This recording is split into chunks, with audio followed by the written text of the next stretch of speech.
L'athlétisme, tu vois, c'est un sport de chiffres. On ne peut pas mentir, t'as un certain niveau, tu l'as pas. Il n'y a pas vraiment d'entre-deux.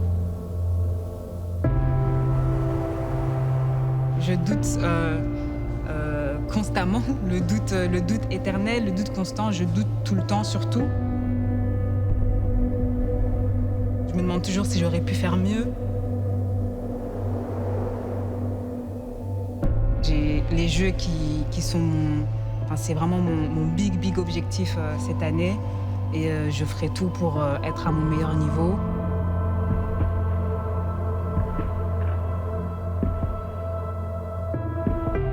Tant que la cloche n'a pas encore sonné, le combat n'est pas fini.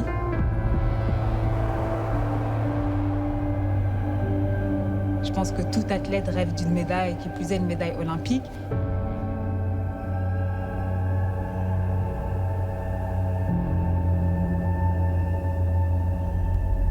On verra, hein.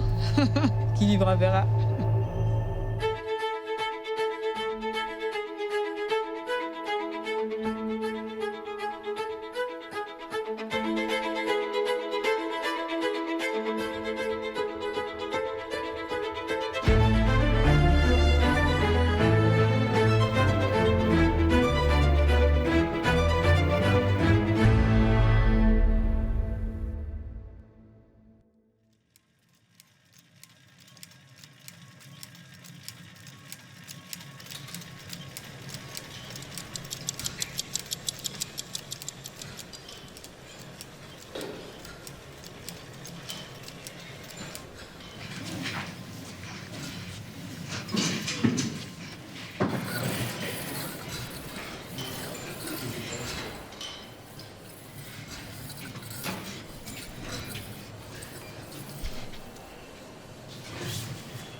Hello. Hello, coach.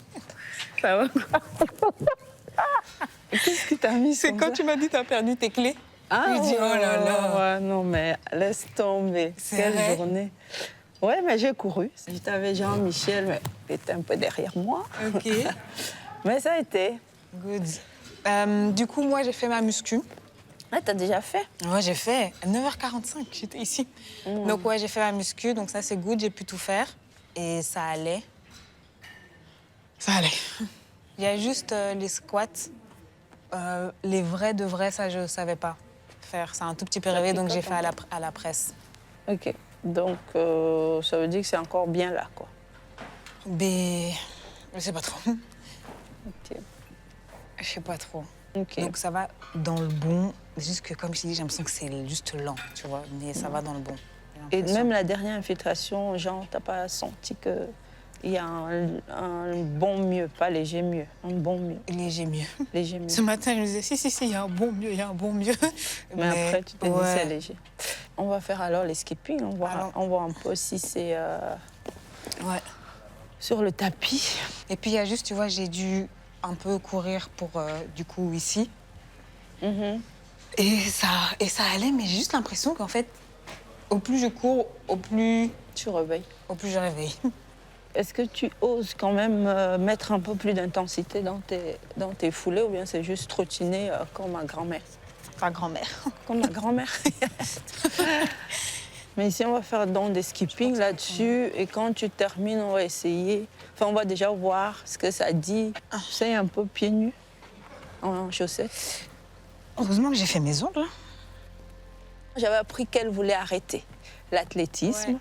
Et moi, quelque part, je la voyais sur les pistes et je trouvais qu'elle avait quelque chose. Et quand on m'a dit « Ah, tu vois, la petite que tu vois des fois sur la piste, elle en a marre, elle va arrêter l'athlé. » J'ai dit « Mais elle ne peut pas arrêter, elle a tellement de talent. » Et j'ai été la chercher à son école. Ouais, en voiture et tout, j'étais là. Et je lui ai dit « Tu vas pas arrêter l'athlé, on va aller aux Jeux Olympiques. » Ouais, on m'a dit ça. Franchement, j'aurais pas pu rêver mieux, je pense, comme deuxième coach. Le premier a fait beaucoup, il a créé de bonnes bases. Et c'est comme s'il fallait une autre personne pour prendre la relève. Et j'aurais pas pu tomber sur une meilleure personne. je pense vraiment que s'il n'avait pas été là, j'aurais pas continué. Et que depuis le début, elle me supporte, vraiment, elle me supporte. Que je pense que je suis une personne très cool, mais des fois, ça peut être des fois, je peux être vraiment compliquée. Et quand je terminerai ma carrière, ma coach me pleurera tous les jours. C'est dur. Ouais, Je n'ai plus une athlète aussi incroyable et aussi bonne qu'elle. Commence pas, juste les jambes tendues comme ça, ouais.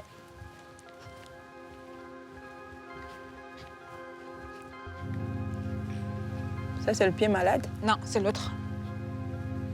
Ok, l'autre. Et? Ça va. Rien ou ça va? Ça va. Ok, top. Ça va? Oui. Rien? Rien.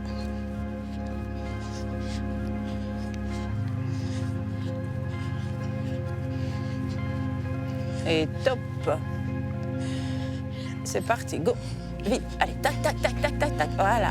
Enchaîne, enchaîne, enchaîne, enchaîne. Allez, continue, allez, allez, allez, allez, allez. Allez, 8 secondes. 5, 4, 3, 2, 1. Et top.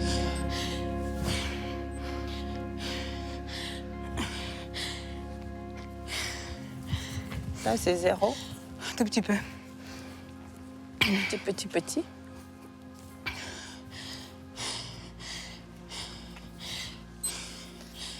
C'est aussi complexe pour les médecins, encore pire pour nous, parce qu'on ne comprend pas. On dit juste qu'il y a un nerf qui est comprimé dans son mollet. On est quand même à 3 semaines depuis qu'elle est partie du stage avant les Bahamas. Ça reste. C'est bizarre, hein. Donc, ouais, chose de process, hein. Ça fait partie du game. De dire que, ouais, on doit passer par là. C'est des hauts et des bas, et là, c'est des bas, et puis on fait avec. Ça, c'est son deuxième prénom, Cynthia Résiliente. Pas mal.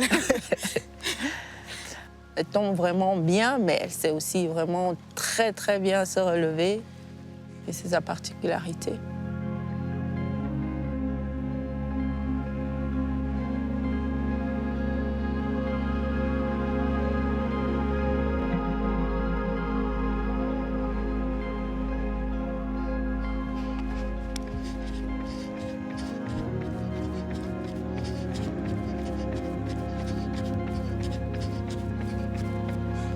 Là, c'est ton maximum sans...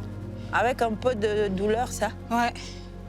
En fait, au plus je cours, au plus j'ai mal.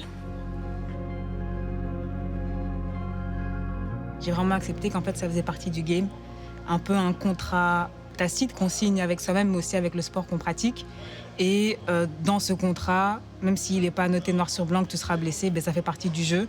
Et en vrai, tu ne peux que l'accepter. Et je pense que c'est à travers l'acceptation que tu peux avancer. Tout n'est pas parfait, mais j'essaie vraiment de me concentrer sur ce que je peux encore faire, malgré le fait que voilà, je n'ai pas la préparation que j'aurais voulu avoir. Et voilà, toujours se relever, hein, c'est important.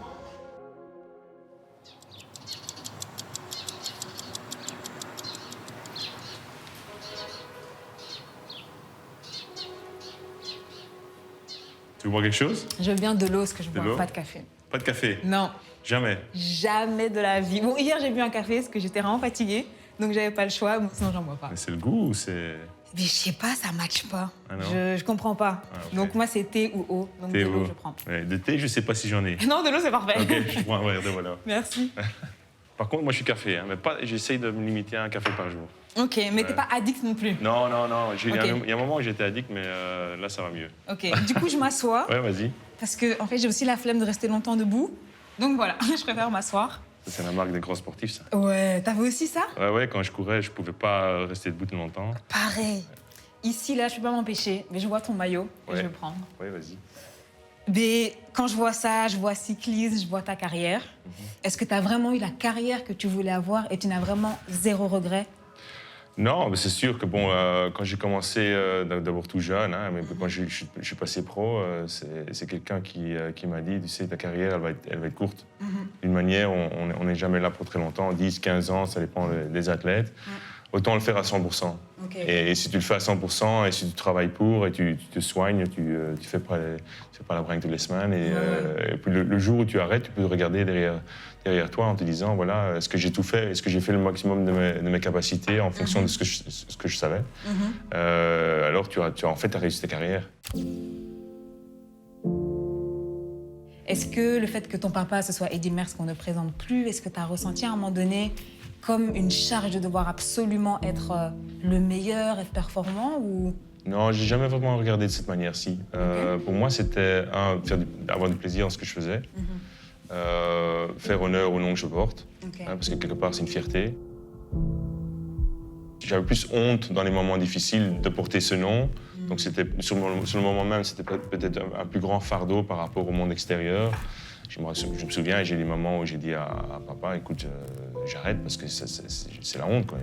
Je me tape la honte devant tout le monde et c'est irrespectueux envers toi, envers ce que tu as fait, le nom que tu portes. Et de ce côté-là, il m'a vraiment bien épaulé. Puis le monde extérieur est tout à fait différent. Je pense que tu connais un peu le monde de la presse et tout, la pression externe. Surtout en cyclisme, ça fait des années qu'ils attendent le nouveau Eddy Merckx parce qu'ils ont été tellement gâtés durant toutes ces années qu'ils essaient de le remplacer à chaque fois. Alors forcément, automatiquement, ils ont pensé que le fils. C'était toujours pareil. Quand je roulais bien, j'étais le fils de mon père. Quand je roulais mal, j'étais le fils de ma mère. Donc 50-50. Quelquefois, surtout dans le début de carrière, ils ne comprenaient pas la manière dont j'étais pas aussi bon que lui, je pense, à certains moments, parce qu'il ne comprenait pas. Et pour lui, c'était l'évidence de gagner, de partir de tout le monde et de gagner la course. Moi, c'était compliqué, quoi. J'ai dû apprendre d'une toute autre manière. Si je te parle, like just out of nowhere, du 14 août 2004, et il faisait ultra méga chaud, ça te dit quoi? Ouais, c'est l'apothéose de ma carrière, en fait. En die medaillewinnaar. Ja, Merckx! Ja! Voilà! Merckx vraagt brons! C'est d'abord une très grande fierté. C'est de représenter son pays aux Jeux Olympiques. Je pense que c'est quelque chose déjà qui, même d'en parler, j'en ai encore des frissons. Mais c'est clair que ce jour-là est un jour gravé dans ma mémoire qui ne partira jamais. Il faisait super chaud. Mais c'est sûr que pour moi, c'était le moment de ma carrière. Et se retrouver sur un podium olympique, c'est quand même quelque chose qui est particulier. Et le matin de la course, je ne l'oublierai jamais, j'avais reçu un message de ma sœur sur mon GSM qui disait bon, la famille Merckx a gagné, il nous manque une chose, c'est une médaille olympique. Ah ouais, ok. Et moi, je l'ai pris à la rigolade sur le moment même, parce que je dis ouais, c'est ça. Pas de pression, hein, mais on en a bien rigolé. Mais par la suite, évidemment, je l'avais dit, tu l'as fait et c'est formidable. Et ça laisse quand même un grand souvenir. Puis papa était là, évidemment. On a fêté ça dignement, évidemment. Est-ce que tu crois que papa t'envie d'une certaine manière? Parce qu'en vrai, t'as été meilleur que lui. Tu as gagné cette médaille olympique. Ce qui se dit ici reste ici. Mais donc, est-ce qu'on peut se dire que voilà, papa t'envie? Non, pas du tout. Pas du tout parce qu'il est très fier. Okay. Il est très fier de ma médaille olympique. Mais on sait très bien, on connaît très bien notre place et on connaît très bien sa place dans le sport mondial. Et lui, c'est une légende et on est loin d'être une légende. Mais non, il ne m'envie pas du tout. Je pense qu'il est surtout fier. C'est surtout ça, c'est pas... Je la sors très rarement, c'est seulement quand on la demande. Ok. Donc voilà. J'ai demandé gentiment. Ouais, en plus. Ouais. C'est que du bronze, hein, mais bon, c'est un métal. C'est déjà quelque chose. Une médaille, c'est une médaille. Ouais. Ouais, non, franchement, c'est incroyable, elle est belle. Et ça paraît tellement loin, c'était en 2004. Ouais, ça fait 20 ans. Ça fait 20 ans. Franchement, c'est incroyable. Je crois que c'est la première fois que je touche une médaille olympique. Ah ouais? Tu sais que ça me portera chance en ouais, vrai. Oui. Mais j'espère pour toi que ta préparation se présente bien et que tout ira bien pour les JO. J'espère aussi. Et on sera là de tout cœur derrière toi à Paris. Merci. À t'encourager en espérant que tu décrocheras une des trois. J'ai envie de dire que la bonté l'emporte tout le temps. Okay. Si tu es bon et si tu es accessible et gentil envers ton prochain, je pense que tout va beaucoup plus facilement. Si j'ai une devise que j'ai essayé d'inculquer et de transmettre à mes enfants, c'est une devise en anglais. Okay. Et c'est Never give up, never surrender. Ah ouais. Et je pense que dans tous les domaines de la vie, que ce soit dans le positif, dans le négatif, il ne faut jamais abandonner, il faut toujours se relever et aller de l'avant.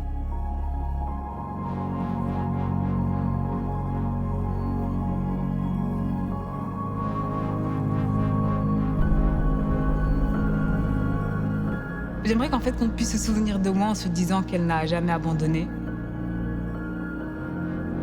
Je pense que la Cynthia d'il y a 10 ans, elle serait tellement fière de voir la Cynthia maintenant qui a 31 ans.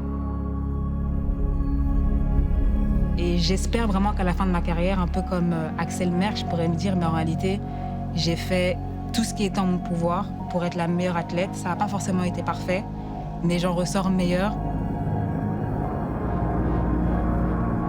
C'est vraiment l'école de la vie, hein. Franchement, c'est pas des lol.